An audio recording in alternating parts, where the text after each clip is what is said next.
Au lendemain du crash du bombardier russe abattu par la Turquie en Syrie, la confrontation se poursuit entre Moscou et Ankara sur le terrain de la propagande.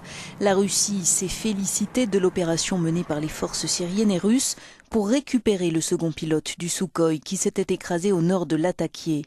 Lui et ceux qui l'ont secouru recevront les honneurs, a déclaré un Vladimir Poutine implacable vis-à-vis de la Turquie. Le problème, ce n'est pas la tragédie que nous avons connue hier. Le problème est plus profond, a martelé le président russe. Nous assistons, et nous ne sommes pas les seuls, à la poursuite d'une politique d'islamisation des autorités turques dans leur pays depuis de nombreuses années.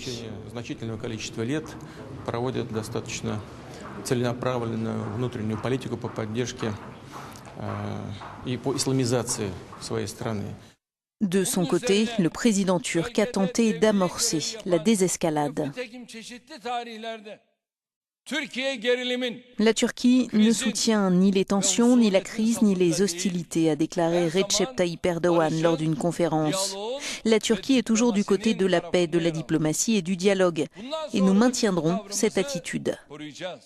Les Russes n'en ont pas moins annoncé le renforcement de leur arsenal en Syrie. Des missiles antiaériens S-400 seront déployés sur la base de Hmeimim et les bombardiers russes voleront sous la protection de chasseurs. Quant aux ressortissants russes, il leur est conseillé de ne plus se rendre en Turquie, une de leurs premières destinations touristiques.